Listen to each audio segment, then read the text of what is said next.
बहुत अच्छे अच्छे रिजल्ट आए हैं और इन रिजल्ट पे हमारी निगाहें रहेंगी। और इस बीच आज का पहला जो शेयर है वो जरा स्क्रीन पर लेकर के फटाफट आ जाइए। आज सबसे पहले नज़र डालते हैं इटर्नल के रिजल्ट्स पर। इटर्नल के रिजल्ट के बाद शानदार तेज़ी यहाँ पर देखने को मिल रही है। जरा स्क्रीन पर ले आइए फटाफट नतीजे। मुनाफा जो है वो मुनाफे पे अगर हम नज़र डालें तो ये जो है पिछले साल के मुकाबले घटता हुआ दिखाई दिया है। रेवेन्यू में हम देख रहे हैं कि 70% के आसपास का इजाफा रहा है। एबिटा 35% डाउन हुआ है। मार्जिन्स में भी गिरावट देखने को मिली है।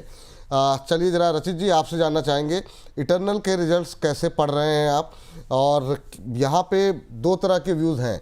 एक वर्ग है जो काफ़ी बुलिश है, बहुत सारी इंटरनेशनल रिपोर्ट्स भी हमने देखी, लेकिन एक वर्ग है जो ये कह रहा है कि जिस तरीके से कैश बर्निंग हो रही है आगे चल के प्रेशर देखने को मिलेगा। आप किस पक्ष में हैं, आप किस तरफ हैं? सर, एक वर्ग जो है वो करीबन 402 रुपए का टारगेट दे रहा है, दूसरा वर्ग जो है नुमावा वो 150 रुपए का टारगेट दे रहा है इसमें। और सर उस बीच में फंस जाता है मेरे जैसा वर्ग जो होता है जड़ बुद्धि, जिसको एक्चुअल में ना पॉजिटिव रिजल्ट में भी इतने मीन में निकालने की आदत होती है, जो कि मैं जोमेटो में हमेशा निकालता रहता हूं। सर देखिए, it's a clear case, revenue increase हुआ है, प्रॉफिट्स कम हुए हैं, कैश बर्निंग हुई है, मगर मैनेजमेंट की तरफ से एक कमेंट्री ये भी निकल के आई है कि अब ब्लिंकिट फाइनली जो इनका क्विक कॉमर्स बिजनेस था वो नेक्स्ट क्वार्टर से वो बॉटम आउट कर रहा है। नेक्स्ट क्वार्टर से उसमें आपको एक इंप्रूवमेंट देखने को मिलेगा। अब सर ये देख के मुझे जोमेटो बहुत अच्छा लगता है, मगर मैं एक चीज नहीं भूल सकता हूं, रिलायंस इंडस्ट्रीज ने भी अपने क्विक कॉमर्स बिजनेस में एक ग्रोथ रजिस्टर करी है रिजल्ट के अंदर। और मैं बायस नहीं होना चाह रहा हूं, मैं दोनों के साइज को देख के ही डरता हूं। तो इसमें प्रैक्टिकली करना क्या चाहिए? करना सिंपल सा ये चाहिए, अगर आपके पास है तो मैं एक ही चीज बोलूंगा, 324 लेवल्स के आसपास आप अपना प्रॉफिट बुक करना चालू करते रहें। फ्रेश पोजीशन बनाने के लिए ये लेवल बिल्कुल भी एडवाइजेबल नहीं होगा। मुझे नहीं समझ में आता है ये काउंटर, ये मेरी पर्सनल प्रॉब्लम है, जी बट जिस तरीके से मूवमेंट कर रहा है ये 324 पे आपको प्रॉफिट बुक कर लेना चाहिए। और सिर्फ टेक्निकल ग्राउंड्स पे अगर आपको इसमें पोजीशन बनानी हो, 268 लेवल से आप बनाना चालू कर सकते हैं, जी 256 लेवल्स तक कर सकते हैं। This is just a technical view. My personal opinion, I am staying away from it. चले ठीक है। प्रदीप जी के पास कोई कॉल आई है, उस पर बात करते हैं, फिर कुछ एक और रिजल्ट। प्रदीप जी बताइए। इन जोन से बाय करना है टीआई तिलंकर इंडस्ट्री, अभी 444। कंपनी का नाम फिर से सर, कंपनी का नाम क्या होता है?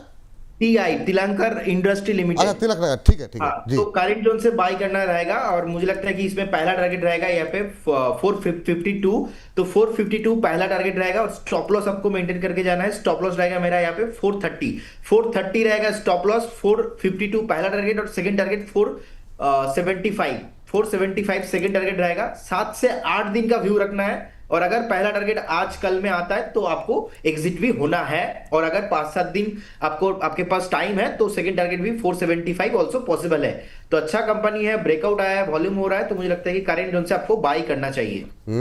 तिलक नगर इंडस्ट्री, ये जो दिल्ली में बीते दिनों बारिश हुई है ना, मुझे लग गया था कि मतलब यहाँ कंजम्पशन जो है ना वो बढ़ता हुआ, ये दिल्ली पंजाब ये जो एरियाज़ है, हरियाणा, एकदम से मतलब सेल्स बढ़ने लगती हैं जैसे 2-4 बूंदें गिरती हैं। और ब्रेकआउट भी आ गया यहाँ पर 6% ऊपर, 444 445 का लेवल यहाँ पर देखने को मिल रहा है। और यहाँ पर पहला टारगेट 452, दूसरा टारगेट 475, स्टॉप लॉस 430। तो चलिए, माहौल जिस तरीके से बनता हुआ दिखाई दे रहा है उसमें तिलक नगर इंडस्ट्रीज एक अच्छी कंपनी यहाँ पर निकल करके आती हुई। यहाँ पर चलिए अगली कंपनी पे नज़र डालते हैं। और यहाँ पर बात हम कर रहे थे इटर्नल को लेकर के। सर जरा स्विगी भी देख लीजिए, प्रदीप जी आप बताइए ज़रा। और इटर्नल पर मतलब आप तो पॉजिटिव है? देखिए, जोमेटो को लेके मैं पॉजिटिव हूँ अभी। और मुझे लगता है कि आज का जो डे हाई है वो से थोड़ा बहुत नीचे आया है, लेकिन ऐसा कोई सच प्रॉब्लम तो नहीं लगता मुझे। और इनफैक्ट जोमेटो को लेके मैं पहले भी ऐसे बहुत बार कमेंट किया था कि देखिए, जब आईपीओ आया था, आईपीओ आने के बाद हमने देखा कि जिस तरीके से 130 135 से नीचे आ गया था, ऑलमोस्ट 70 तक, 60 उससे भी नीचे आ गया था। तो उसके बाद का जो रैली है, ब्लिंकिट के साथ इन लोगों का डील और उसके बाद सेल्स में हिट होना, लॉस था, उसके बाद प्रॉफिटेबल कंपनी होना, तो कहीं ना कहीं फंडामेंटली बहुत कुछ चेंज हुआ है। और मैं तो 200 के आसपास से मैं बाई कॉल भी आपको दिया था, बताया था कि एक तो था जोमेटो, एक था जियो फिनांस। उस टाइम पे दोनों को पसंद नहीं आ रहे थे बहुत सारे लोग। और मैंने तो ये भी आपको कमेंट किया था, आपको याद है कि आई थिंक स्टूडियो में मैंने आपको बताया था कि अगर Warren Buffett sir Coca Cola में इतना पैसा बना सकता है तो व्हाई नॉट इंडिया पे जोमेटो। सो मैं जोमेटो में पॉजिटिव हूँ और मुझे लगता है कि जोमेटो एक बार आपको 350 360 ऑल्सो कमिंग सून है। अब जोमेटो के साथ मुझे लगता है कि स्विगी का भी जो ट्रेंड है थोड़ा बहुत चेंजेस हुआ है, और स्विगी का जब ट्रेंड चेंज हो रहा था उस टाइम पे हमने आपको बताया था, और उस टाइम से मुझे लगता है कि स्विगी को अभी भी लॉन्ग करना चाहिए। और डिस्क्लेमर देना चाहूंगा, मैं अलग अलग जगह पे भी बताया स्विगी के बारे में एंड क्लाइंटों को भी बताया, लेकिन no conflict of interest from Zomato and as well as Swiggy में मेरा कुछ कॉन्फ्लिक्ट ऑफ इंटरेस्ट नहीं है। बट दोनों में ही जो है मैं पसंद करता हूँ दोनों स्टॉक। जोमेटो तो ऑब्वियसली है, लेकिन स्विगी पहले अच्छा नहीं लगता था, लेकिन तरीके से बेस बनाया, मुझे लगता है कि ये और भी अच्छा होने वाला है। चलिए, तो बड़ी मिली जुली प्रतिक्रियाएं मिल रही हैं जोगी स्विगी जोमेटो को लेकर के। अब ये निर्णय जो है, यहाँ पर दीवार पिक्चर याद आ गई। यहाँ मतलब एक पॉइंट ऐसा आता है कि मतलब ब्रदर फ्रॉम अनदर मदर में भी थोड़े से डिफरेंसेस आने लगे हैं। कुछ कह रहे हैं? जी जी जी रचित सर जी। इसमें एक चीज मैं स्टिक अराउंड कर देता हूँ। जोमेटो और मतलब मेरे और प्रदीप भाई के व्यू डिफरेंट हो सकते हैं, बट जियो फाइनेंस देखिए हमने सेम ही रखा। जियो तो फाइनेंस। जोमेटो में ठीक है, सबका थोड़ा थोड़ा एनालिसिस होता है। प्रदीप भाई की उम्र ऐसी है ना कि इनका जोमेटो ज्यादा क्लिक होता ओह। है, और हम उस एज में जा रहे हैं जहां हमारा टाटा वन एमजी ज्यादा क्लिक होता है। तो जो जैसा यूजर वो वैसी बातें करेगा। वाह वाह, ये का अच्छी एक बात। अलग वो चल रहा है। बट जियो फाइनेंस में हम दोनों बुलिश थे। और सर जियो फाइनेंस की भी एक बात भी कही थी कि वो पिछली बार भी मैंने बोला था कि अलियांस के साथ इनकी डील होने ही वाली है, और फाइनली वो चीज बाहर भी आ गई थी। अभी और डेवलपमेंट देखने को मिलेंगे। तो जियो फाइनेंशियल्स में तो देखिए अभी कुछ अपसाइड आया ही नहीं है। And I am pretty sure Pradeep भाई इस बात से एग्री करेंगे कि यहाँ से 2x नहीं, यहाँ से एक और डिजिट ऐड होने की पोटेंसी रखती है ये कंपनी। तो इसमें तो ऐसा है, तो आप ये मतलब टिपिकल मीडिया वाला काम मत करिए कि दीवार खड़ी कर दे बीच में। जियो फाइनेंस के साथ मैंने इनका हाथ वापस से पकड़ लिया है, तो ऐसे मत करिए। जियो फाइनेंस में करना क्या, अच्छा जिक्र आपने कर दिया। नहीं नहीं, हम तो मतलब दीवार फिल्म की बात करते हैं। अमिताभ बच्चन शशि कपूर में भी कहीं ना कहीं थोड़ा सा हो जाता है। जी सर। ऑब्वियसली ऑब्वियसली सर, देखिए रचित जी ने जो बताया जियो फाइनेंस को लेके मेरा भी सेम व्यू है। और चाहे स्टॉक को लेके व्यू डिफरेंट हो सकता है कुछ कुछ, मतलब वो 100 में से मान ली 2-4 अलग अलग होगा, लेकिन भाई भाई में कोई प्रॉब्लम नहीं होना चाहिए। वाह, चलिए, तो भाई भाई में कोई समस्या नहीं है। चलिए कुछ एक और रिजल्ट फटाफट देखते हैं। कुछ रिजल्ट सर जियो के लिए मैं एक चीज ऐड कर देता हूँ। हाँ। फ्रेश पोजीशन बनाना चाह रहे हैं 298 से वापस आपको एक अच्छा मौका मिलेगा। 298 से कहीं ना कहीं 280 के बीच में अपनी पूरी बाइंग कंप्लीट कर लीजिएगा। मार्केट वॉलेटिलिटी के चलते अगर आपको भाव देखने को मिलते हैं, और बहुत कंफर्टेबली आपको मीडियम टर्म में ही ये 360 के भी ऊपर ट्रेड करता हुआ दिखा देगा। तो पोजीशन बना सकते हैं, कोई खराबी नहीं। चलिए, तो ये बात यहाँ पर जियो को लेकर के। अब जरा फटाफट पीएनबी हाउसिंग फाइनेंस लेकर के आते हैं। यहाँ पर प्रॉफिट में हम देख रहे हैं 23% के आसपास का इजाफा। रेवेन्यू करीब 14% बढ़ता हुआ दिखाई दिया है। वहीं जो है एनआईआई में हम देख रहे हैं 24.5% के आसपास की बढ़त देखने को मिल रही है। तो ये स्थिति यहाँ पर रही है पीएनबी हाउसिंग फाइनेंस को लेकर के। काफ़ी क्वेरीज रहती हैं यहाँ पर। और अभी हालांकि पीएनबी हाउसिंग फाइनेंस के शेयर में करीब करीब 1.5-2% के आसपास की मजबूती। दोनों की बहुत छोटी छोटी टिप्पणी जानना चाहेंगे ताकि दोनों लोगों की राय आ जाए। और इस सेक्टर को लेकर क्या व्यू है? प्रदीप जी, आपके क्या व्यू है इस पर? पीएनबी हाउसिंग फाइनेंस बताया आपने, राइट? हाँ हाँ हाँ, बिल्कुल। बेसिकली अभी 1104 के आसपास चल रहा है। मुझे लगता है कि जिस तरीके से पैटर्न बिल्ड हुआ, बेस बन चुका है, एक रेसिस्टेंस है ऑलमोस्ट 1150 से लेके 1160 के बीच में। इसके ऊपर फ्रेश इसमें रैली होने वाला है, बट जो जिस तरीके से लोअर टाइम फ्रेम से कंसोलिडेशन करने के बाद धीरे धीरे ऊपर आ रहा है, मैं तो पॉजिटिव ही हूँ इसमें। फंडामेंटल भी मुझे अच्छा लगता है। मुझे लगता है कि एक बार अगर 1150 इसके ऊपर एक वीकली क्लोजिंग मिल जाए तो 1250 ऑल्सो 1300 भी पॉसिबल है। तो थोड़ा एक बार वेट करके जाइए। फ्रेश बाय भी आप करंट जोन से करके जा सकते हो। इसमें ज्यादा मोमेंटम आने वाला है 1160 के ऊपर। चलिए, इस बीच 1350 से ज़्यादा दर्शक हमारे साथ लाइव जुड़े हुए हैं, तो धन्यवाद आप लोगों का। जितना हो सके अपने सोशल मीडिया प्लेटफॉर्म पे लिंक को प्रमोट करें। चाहे वो व्हाट्सएप स्टेटस लगा करके हो, चाहे एक्स पर हो, चाहे फेसबुक पर हो, जहां हो सके आप लोग इसे प्रमोट करें। और सोना जी कह रही हैं please tell the numbers in English, people from all over the state are watching your channel. Ma'am बिल्कुल कोशिश तो रहती है, कई बार वो थोड़ा सा जबान फिसल जाती है, माफ़ी चाहेंगे उसके लिए। लेकिन ASSR साहब कह रहे हैं, अशोक पांडे जी, इनसे भी मुलाकात हुई, कह रहे सर भूले तो नहीं, अद्भुत, अकल्पनीय, शानदार, क्या इवेंट था। बस एक कमी थी, वो थी समय। मन कर रहा था कि और सुने प्रदीप सर को, सुनते जाएं, बट एक्सीलेंट। तो ये देखिए सर, ये जो है टिप्पणियाँ आ रही हैं, तो दर्शक काफ़ी जी जी रशीद सर कुछ कह रहे हैं जी। सर ये मेरे पास भी फीडबैक आया था कि इनका सेशन थोड़ा छोटा रखा गया था, इनका सेशन थोड़ा सा बड़ा कर देते तो सही रहता। और उसके साथ साथ एक और फीडबैक आया था सर, जितने भी लोग आए थे सबको खाना बहुत पसंद आया था। Thank you thank you. नहीं तो अब अगले इवेंट के लिए ना सर लोगों के मन में उत्सुकता रहेगी, सारा ज्ञान अभी दे देते तो अगले इवेंट के लिए कुछ बचता नहीं। अभी लोगों में क्यूरियोसिटी बनी हुई है कि प्रदीप जी को और ज़्यादा समय मिलता तो कुछ और ज्ञान मिलता, तो अगले इवेंट में वो कसर पूरी की जाएगी, क्योंकि समय की बाध्यता थी, बहुत सारी चीज़ें रहती हैं किसी भी इवेंट में। लेकिन कोई बात नहीं, अगले में जो लोगों की छोटी मोटी शिकायतें रह गई हैं वो पूरी करने की कोशिश पूरी तरीके से रहेगी। चलिए तो ये सर, लेकिन रशीद सर आपकी पीएनबी हाउसिंग फाइनेंस पे टिप्पणी, और क्या पीएनबी के साथ बजाज हाउसिंग फाइनेंस या बाकी हाउसिंग फाइनेंस सेक्टर को, इस सेक्टर को लेकर आपका व्यू क्या है? सर देखिए, हाउसिंग फाइनेंस सेक्टर में ना अगर ओवरऑल आप देखेंगे पीएनबी ही है जो बहुत सटीक तरीके से परफॉर्मेंस करता हुआ दिख रहा है। और प्रीवियस वीडियोस में देखेंगे ना सर, इसके लिए हमने ऑड 900 लेवल्स पे भी बाइंग ही इनिशिएट करने के लिए बोला था जब भी सवाल आता था। अभी लेवल्स जो प्रदीप भाई दे रहे हैं बिल्कुल सटीक लेवल निकल के आ रहे हैं। 1260 ऑन कार्ड्स है, बहुत अच्छी तरीके से परफॉर्म करता हुआ दिख रहा है। थोड़ा सा एडिशन और कर देता हूं, सेक्टर का पीए 18, इसका है 14.83, मतलब कहीं ना कहीं इतनी वैल्यू है। बुक वैल्यू सर 648 रुपए की है, रिटर्न ऑन इक्विटी 12% का है। और आप देखें प्रॉफिट ग्रोथ 23.3% सीएजीआर की निकल के आ रही है पिछले 5 सालों में, मतलब और पोटेंसी और अपसाइड आपको देखने को मिल सकता है। बजाज हाउसिंग फाइनेंस में सर अभी थोड़ा आपको टाइम बेस्ड करेक्शन देखने को मिलेगा, क्योंकि ऑलरेडी वैल्यूएशंस जो है ना आईपीओ लेवल से आप देखें जिस लेवल पे मेंटेन कर रही है, बट यहां पे बाइंग हो रही है। थोड़े से रिजल्ट्स आने दें, उसके बाद आपको कहीं ना कहीं इसका जब वैल्यूएशन जस्टिफिकेशन होगा उसके बाद आपको मूवमेंट करने को देखने को मिलेगा। LIC housing finance valuation comfort देता है बट उस तरीके का मूवमेंट नहीं करता। तो अगर निचोड़ निकालें बजाज लॉन्ग टर्म के लिए और शॉर्ट टर्म मीडियम टर्म के लिए पीएनबी हाउसिंग फाइनेंस, ये दो हैं जो बहुत अच्छे परफॉर्म करते हुए आपको दिख सकते हैं। चलिए ठीक है, अगला रिजल्ट जरा स्क्रीन पर लेके आइए। यूको बैंक का, छोटे शेयरों पे हम लोग कई बार बात करते रहते हैं, और आज जरा यूको बैंक का रिजल्ट लेकर के आइए। यहाँ पर मुनाफे में पिछले साल के मुकाबले 10% बढ़ता हुआ दिखाई दिया है, 607 करोड़ रुपए रहा है 551 करोड़ से बढ़कर। एनआईआई में 7% का इम्प्रूवमेंट, जीएनपीए में थोड़ा सा सुधार है, ज़्यादा तो नहीं, जितना था उतना ही ऑलमोस्ट है, फ्लैट, लेकिन थोड़ी सी कमी देखने को मिली है। नेट इंटरेस्ट मार्जिन में ऑलमोस्ट फ्लैट, थोड़ी सी गिरावट देखने को मिली है। प्रदीप जी क्या टिप्पणी रहेगी? यूको बैंक पे काफ़ी क्वेरीज हैं, लोग फंसे हुए हैं, रिजल्ट के बाद ऑलमोस्ट फ्लैट ट्रेड करता हुआ थोड़ा सा नीचे, आपकी टिप्पणी क्या रहेगी? देखिए सर, बेसिकली मैं ऐसे छोटे छोटे बैंक को रिकमेंड करता नहीं, लेकिन जिस तरीके से पैटर्न खराब है ऑलरेडी डेली बेसिस पे, वीकली बेसिस पे, इनफैक्ट मंथली बेसिस पे, मुझे आई डोंट थिंक कि यहाँ पे अभी कोई ब्रेकआउट सिचुएशन है या तो चलने वाला सिचुएशन कुछ भी नहीं है। एटलीस्ट आपको एक वेट करना पड़ेगा, बेस जब तक क्रिएट नहीं होगा इसमें तब तक तो ये ऊपर नहीं जाने वाला।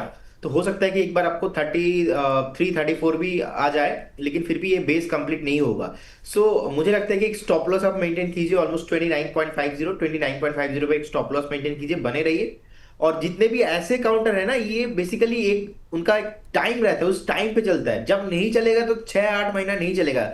जैसे कि हम देख पा रहे कि वीकली जो 200 डीएम, मैंने तो इवेंट में बात किया था, डेली वीकली भी 200 डीएमए का बहुत पावर है। सो वीकली भी 200 डीएमए जो है ऑलमोस्ट 39 के आसपास है। सो 39 के ऊपर अगर सस्टेन होता है उसके बाद जो है मैं एक बार सोच के देखूंगा, लेकिन अभी तो कुछ यहाँ पे नहीं करना। जिनके पास है और बने रहिए 29.50 स्टॉप लॉस के साथ, और फ्रेश बाई नहीं करना है अभी जी। चलिए, ये बात यूको बैंक पे आई है। यूको बैंक पर छोटे शेयरों पे प्रसिद्ध जी की भी टिप्पणी लें, लेकिन उससे पहले एक रिजल्ट और देख लेते हैं, क्योंकि इस सेगमेंट को पे चाहते हैं ज़्यादा से ज़्यादा रिजल्ट कवर हो जाए। डीसीएम श्रीराम लेकर के आ जाइए। डीसीएम श्रीराम में हम देख रहे हैं 13% मुनाफा बढ़ा है। दिल्ली के मौसम ने थोड़ा सा हालत मेरी भी ख़राब कर दी है। प्रदीप जी भी थोड़े सर्दी जुकाम के शिकार हुए हैं और मेरी भी हालत थोड़ी सी गड़बड़ हो गई। 13% बढ़ा है मुनाफा। रेवेन्यू में 12.5% की बढ़त। इबिट्टा मार्जिन्स की बात करें तो करीब 22-22%, और मार्जिन्स भी इम्प्रूव होते हुए दिखाई दिए हैं। तो डीसीएम श्रीराम, रचित जी आपकी टिप्पणी क्या रहेगी अभी डीसीएम श्रीराम को लेकर के? और नतीजों के बाद हम देख रहे हैं 1% की गिरावट, और यूको बैंक और इस तरह के शेयरों में क्या मोमेंटम कब बनेगा सर? अभी लंबा चलेगी गिरावट? सर देखिए, यूको बैंक में जैसा कि प्रदीप भाई बता रहे थे 39 लेवल्स के ऊपर जाके आपको एक तेजी दिखेगी। मगर वही हो जाता है ना सर, थोड़ा सा बैंक का साइज छोटा है, उसके चलते मैं आपको एक चीज बोलूंगा कि इवन इन दैट केस ना 39 तक के लेवल्स आपको देखने को मिलते हैं, और 39 के लेवल्स आपको देखने के मिलने के बाद वहां सस्टेन करने का 48 रुपए तक ये जाने का दमखम रखता है। एक ठीक बैंक है, और जैसा कि आप देख रहे हैं पीएसयूज के लिए हम बोल भी रहे हैं कि आपको एक अपसाइड अभी धीरे धीरे बिल्डअप होता हुआ दिखेगा। तो मेरे हिसाब से आपकी पोजीशन जो है वो बरकरार रखें, कोई परेशानी की बात नहीं। देखिए मैजिक तो नहीं मिलेगा आपको 30 रुपए के भाव में, ये तो जेन्युइन बात है, बट हाँ रिटर्न अगर परसेंटेज टर्म्स में देखेंगे ना, आने वाले समय में आपको ठीक देखने को मिल सकता है। अगर पहला लेवल देखें 34, 34, 39 एंड 48, इन लेवल्स के लिए अपनी पोजीशन बनाई जा सकती है अगर आपको उस तरीके के काउंटर में ट्रेड करना है। और वैसे ओवरऑल एक पॉजिटिव मूवमेंट दिख रहा है। डीसीएम श्रीराम पे अगर हम देखें जिस तरीके से ये मूवमेंट कर रहा है सर, कोई बहुत ज्यादा टेंशन वाली बात नहीं लग रही है। 1348 के ऊपर अगर ये मेंटेन करता है तो ये वापस आपको 1380 से 1450 रुपए तक जाता हुआ दिख सकता है। ठीक ठाक रिजल्ट्स हैं, उसके हिसाब से ही एक मूवमेंट भी है जो कि अपसाइड की ओर ही आपको मूवमेंट करने के लिए बोल रहा है। 1348 के स्टॉप लॉस के साथ पोजीशन रख सकते हैं, कोई परेशानी वाली बात नहीं। चलिए अगली कंपनी लेकर के आते हैं और अब बात कर लेते हैं रियल्टी स्टॉक्स की। रियल्टी स्टॉक्स पे जब बहुत सारे लोगों के सवाल लक्ष्मी डेंटल पे है सर, ये अभी ये सेगमेंट कंप्लीट होने के बाद तुरंत पूछ लेंगे, आप लोग नाराज मत होइए।